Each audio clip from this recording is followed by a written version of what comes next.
Welcome everyone, Erik Roth here, shamanic astrologer. I'm here to bring you another update in past, present, and future astrological goings on and happenings. And this particular episode, this particular thing, there's also going to be a little bit looking into the past and what recently took place, and especially around August 4th. And I'm also towards the end of the video, so stay tuned and to watch the end, because I'm going to be really getting into retrogrades. That seems to be a really big thing right now with the number of planets, a large amount of planets that are actually retrograde and will continue to be into September. So stay tuned for that. But meanwhile, we're going to get into this particular episode, and I'm going to highlight some other factors that are going on in this great universe with our solar system and the astrological alignments, and how we are as human beings taking part, participating in the great pattern of it all. All right. Well, here we go into the episode, Signs, Planets, and Stellar Rhythms. This is an astrological update. This is the 9th episode, and I'm gonna bring up a bigger screen here for everyone. Yes, so episode 9, and I'm planning to do some future side videos that focus on one particular topic, and I've been prepping to live in at least most of the time in Southern Oregon. So there's been some time that I've had to spend in managing that, plus the readings that I do and the work that I do for the Shamanic Astrology Mystery School. So, but once I kind of get settled into my own rhythm, my own pattern, I'll be able to create some additional content that are sort of focused on one particular thing. And so you'll see kind of a preview of that when I kind of go into a little bit into the past today in regards to August 4th, and also at the end when I'm outlining about retrogrades, planetary retrogrades, the backwards planets. So just to give everyone a notice, you may have already seen this, but I recently completed a book about Vesta called The Sacred Hearth Within. It's available on Amazon. Feel free to go in. It's on ebook and in printed version. And there'll be many more projects or book projects that I'm going to be working on in the coming years. But this was the first one that I felt needed to fill in a gap. And in the astrology world, there is stuff out there about the asteroids, but not much. Demetra George has a wonderful book called The Asteroid Goddesses, which if you're interested, definitely check out. It's definitely worth a read, and kind of gives you a deeper level insight into the other asteroids. I kind of visit those in these Ceres, Pallas Athena, Juno, and as well as Hygeia, a little bit on that as well. So check it out on Amazon, and let's go into the episode here.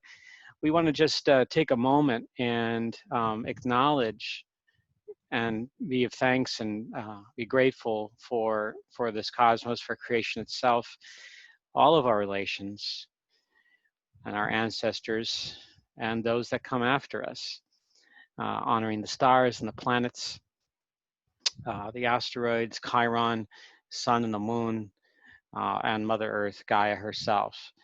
So every night I give my thanks, and I feel blessed to be part of this creation. No matter what has happened that particular day, I'm in awe over the universe, and this is one of the amazing things is tuning in and how developing a relationship with the planets in the night sky. I just recently did a presentation, an informal one with a small group in the Willamette Valley here in Oregon. That was just amazing to be out under the thousands of stars and see the Milky Way galaxy come out, and Saturn and Jupiter, the lights, beaming down. It was just absolutely magnificent. So the more that you can get out under the sky, it truly can be life shifting if you allow yourself to be part of that great magic. All right, so today in this episode, we're going to be focusing a little bit more on the impact that Mars and Saturn and Jupiter, Pluto, and Eris are having. And this is a topic that's going to continue on through the rest of this year, and how this influences and how we as human beings are reacting to this, responding to this, and co-creating in this great deep cauldron that we're mixing all of the elements and primal forces in to come up with something for humanity in the coming years. New operating manual. Astrological look back at Beirut, the explosion that happened there. For those of you who weren't aware, that there was this really massive explosion right at the docks of Beirut, and killed a lot of people and left hundreds of thousands of people homeless. And it's interesting to look at astrologically, so I'm going to kind of dive into that as well. And there's coming up is a rare abundance of retrogrades, which is going to be at the end of the video. So stay tuned for that if you want to learn more about retrogrades, and as far as like how rare the pattern is for the sheer amount of planets that are going into retrograde. So August 4th was a big day. This was the same day that Mars and Jupiter were in their first of 3 squares. The other two happen in, I believe it's November. So I believe it's November, or let's say it's in here. I've got it listed in there. But in the fall, and then the last one's going to be in January, when Mars is already in Taurus and Jupiter is in Aquarius. At the same time that this happened, Mercury ingressed into the sign of Leo, and that is one of the other things that have come up. But when Mars had the square with Jupiter, Mars is a activator. It's like a trigger. It's like a something that drives by and kind of flips a switch a bit. And so there is typically something that can be activated in the world in a big way, and certainly the volume getting turned up in this space, just like it when Mars went through Capricorn in February, March, when a lot of the lockdowns were taking place, especially here in the United States, and where the rate of COVID infections was increasing dramatically in the world. So Mars going through there, having conjunctions with Jupiter, Pluto, and Saturn in Capricorn, in that very early degree, the first degree of Aquarius there. So let's this Jupiter Mars helps really make this part 2 of this year really just where we've launched into it. You know, we're seeing now the struggles here in the United States anyway, where I'm living, with our current administration, the election, how revolutionary and different this is from any year, certainly in prior generations that at least go back to the 1960s, and then even farther than that when you consider the pandemic in 1918, 1919. So let's go forward here and look at that. So in the sky, in fact, last night when I did a night sky presentation, I saw Jupiter and Saturn, and then I saw Mars rise later in the evening. But you can see Mars and Eris were very, very close to each other, and actually are still fairly close to each other. Chiron not far, and then we have here, this is just after a full moon on August 4th. I have Saturn, Jupiter, and Pluto all still clustered together, but Mars has this square activating this alignment. And later this month, in August, Mars has squares with both Pluto and Pluto and Saturn.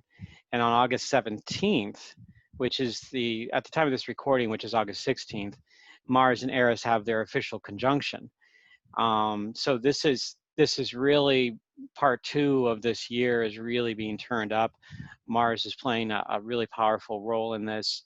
And I'm learning all the time as an astrologer the what Mars is about and what these planets, how they, what they're operating, what they're helping out with humanity's intention in this and in our lifetimes and in the greater human collective. So let's take a look at this explosion that took place. On the day of the explosion itself, we see Mars in its exact square, or nearly within 2 minutes, just a fraction of from an exact at the time of the Beirut, Lebanon explosion.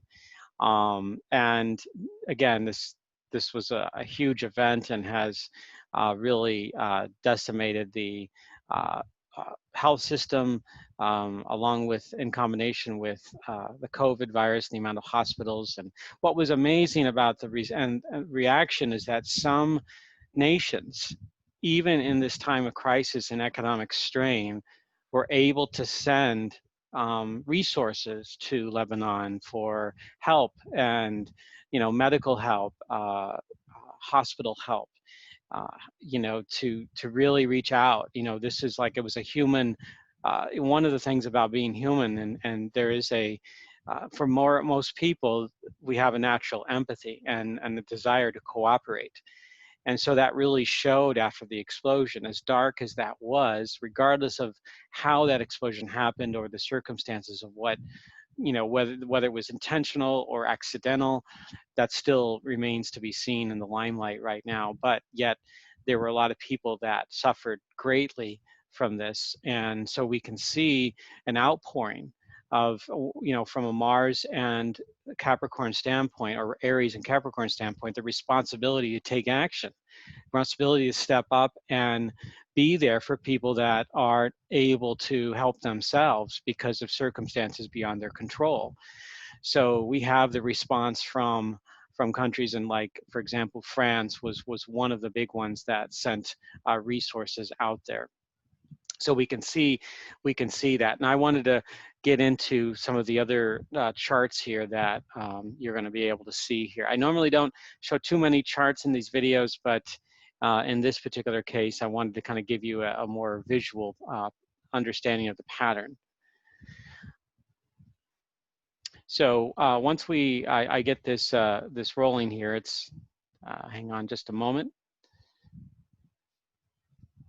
Okay, so this was in 2013. There was a boat that dropped off this explosive material that's used, that originally apparently was, the testimony was that it was supposed to be used in a mine or for a mining company in Africa. And so, but the boat broke down and it was deemed unseaworthy. And so it stayed in the harbor for a long time until the government, and through a lot of bureaucratic paperwork, they weren't knowing what to do with it. And so they ended up storing it in this large warehouse by the port. And then years later, something happened and it exploded on August 4th.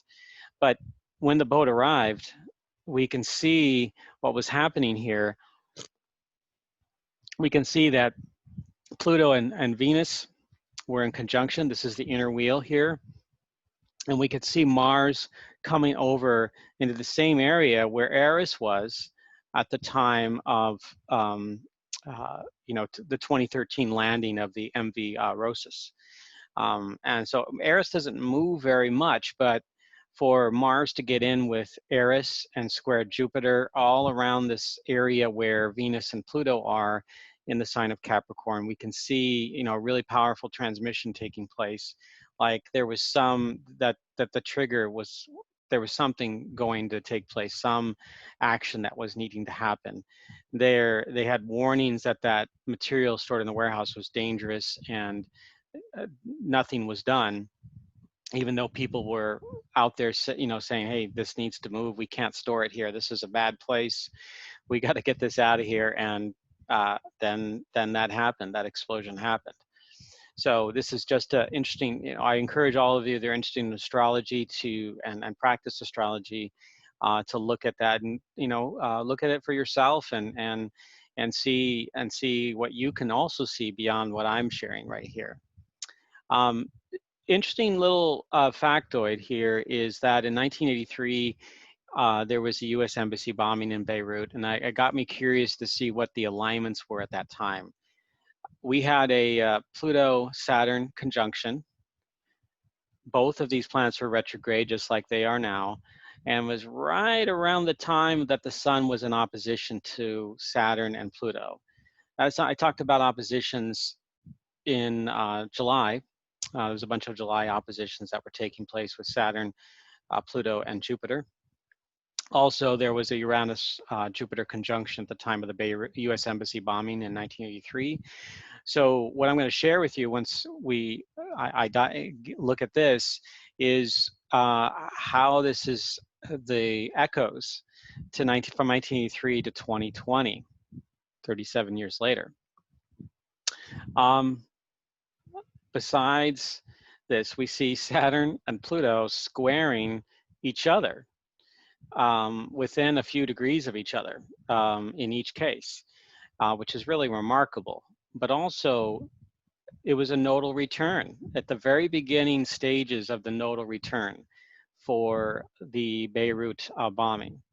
And a person in shamanic astrology, we have a cycle called a nodal return cycle. And what we do is we take a lunar nodes, once we start the cycle when they're coming back into alignment,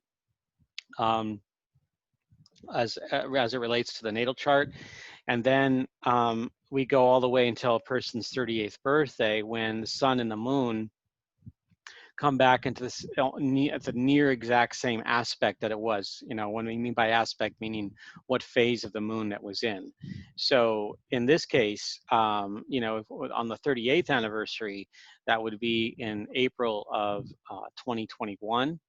And that would be in this phase where it would be coming up between a crescent and a first quarter moon. So for those of you that are in the age between 37 and 38, or 18 and 19, 18 and a half and 19, and then the other one is like 55 and 55 and a half, 55 and 2/3 to 57 years old. That's the third, a person's third nodal return. But anything can have a birth. So if we have a starting point of the embassy bombing in Beirut, we can see that pattern.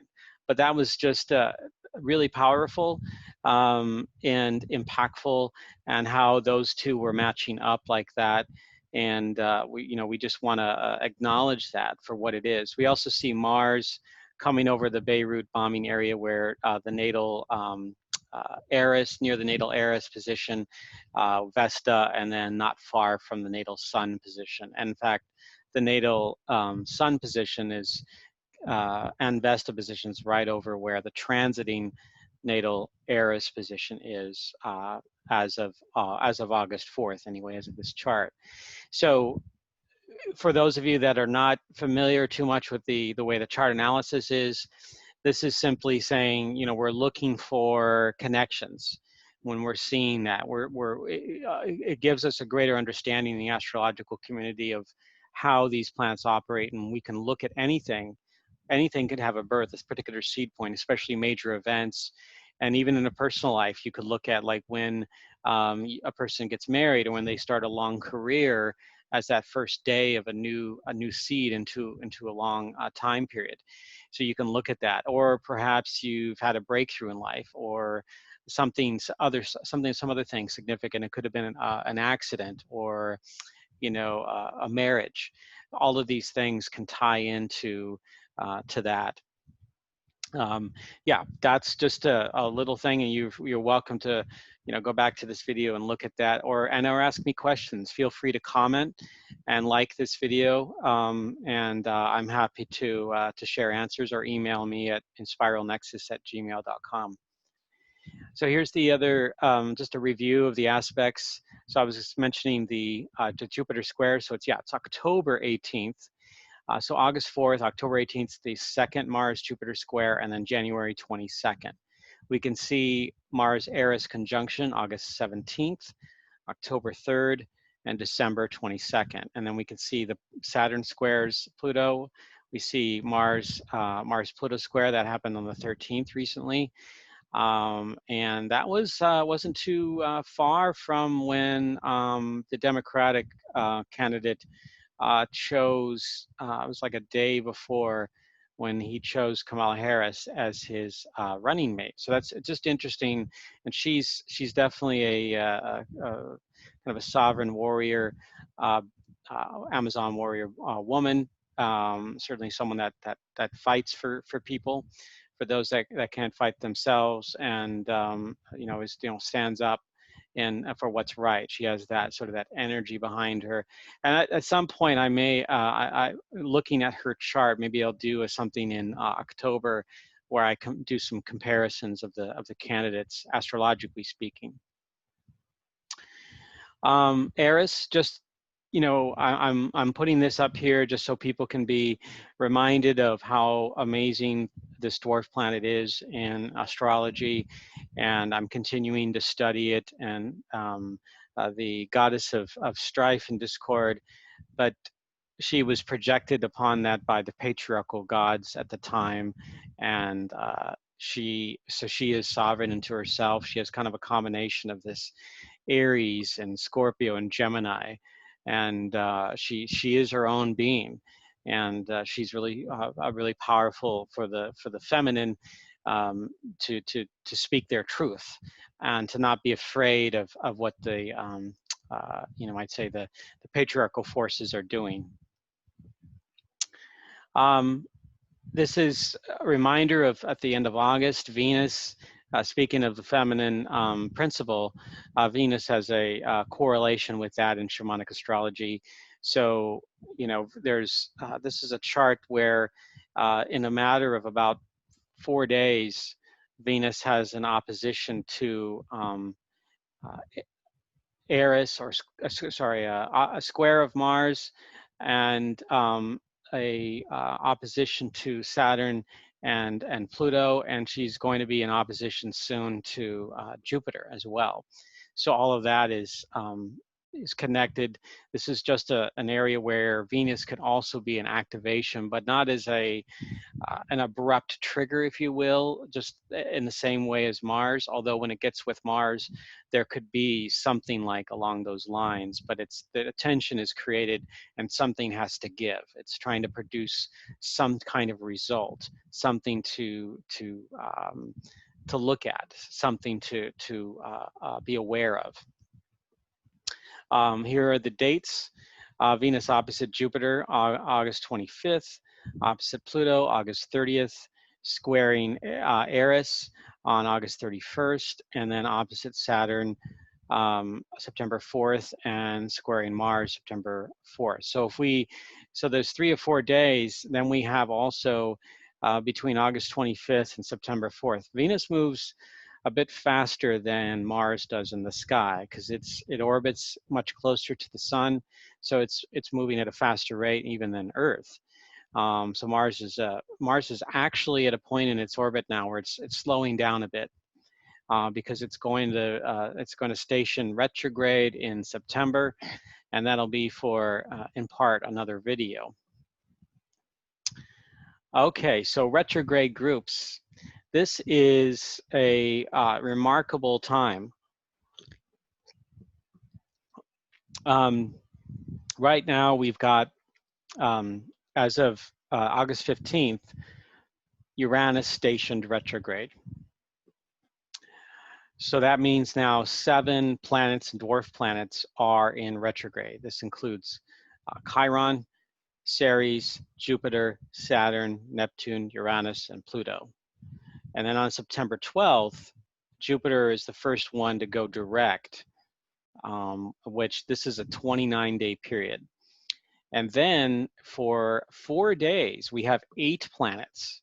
So Mars joins the party between September 9th and September 12th, and then that's when Jupiter goes direct. So that's 4 days. But then it goes back into 7 planets, and this would be basically minus Jupiter and adding in Mars to the list from September 12th to September 28th.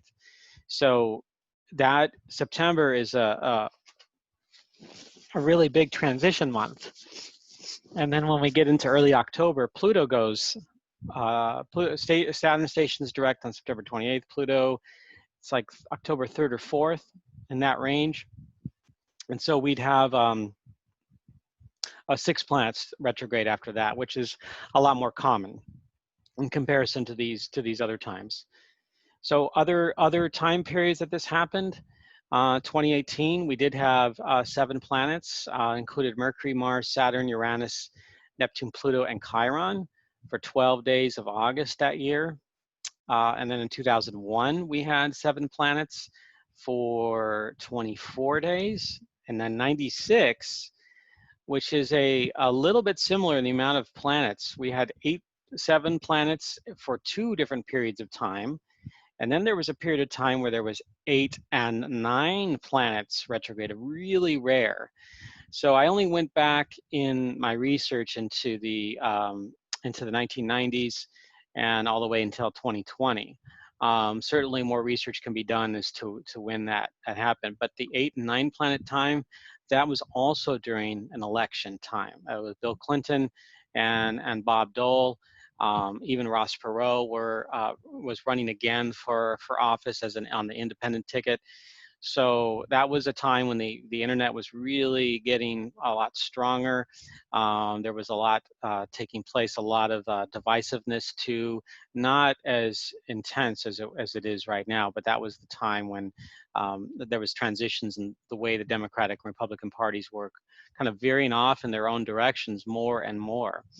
Although when it comes to a financial standpoint, both parties take in a great deal of money from large corporations. So in that respect, there's not much difference. But ideologically speaking, they started separating dramatically in the 1990s.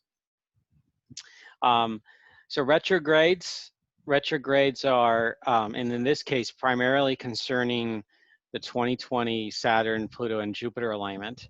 They emphasize the slow deconstruction and composting process to help us innovate, open up and connect, remind us of our vital essence and power, of the life force within us all. Our relationship with Earth and all of its gifts cannot be ignored, as we have all that we need. It's just a matter of choosing the future we want to write. So we have the power to choose that. We all do. There are times when we do experience powerlessness, and even in a major Pluto initiation that humanity is going through, there is a sense of powerlessness, but we do have the power we always have the free will to choose to surrender into the rebirthing process in ourselves and in our communities, in our families, and in our and humanity at large. So we can make those choices now. And it's our perception. If we can get fixed and hold on to something and or if we try to project all of our ills onto, technology, or to what's happening in the politics, or maybe what our parents, conditioned us to do, this is a time where we can now see ourselves when we take away all of those trappings and see ourselves in our own truths, and really looking in the mirror and connecting with that truth for ourselves, and not turning away from that process. We want to invite in our own shadow as well as the light, and mix it into this middle world, that we need both in order to operate. But to not stay all the time in the quote shadow, or stay only in the light, but to have both, and to remind us of who we really are on a deep and soulful level. All right, so I want to thank everyone for watching this video. I do astrology readings, I do classes and events, astrocartography, and of course I do videos, and I just recently, of course, published a book. So all of these things I do, my mission is to be of service out there in the world and to share. And whatever that I can do to be of help, answering questions, to teach. When I did the Night Sky little presentation, it was just by donation only. you know, out there. I certainly need to sustain myself, but for me, it comes from a place of being of service. And I'm ever grateful, and I want to acknowledge everybody in all our relations, Gaia and the planets and stars and the sun and the moon and everyone that has come before me and will come after. Um, I'm thankful, and I love you all, and I hope for the best. And until next time, you know, peace be with you all, and we'll see you in the not too distant future here. So take care, everyone.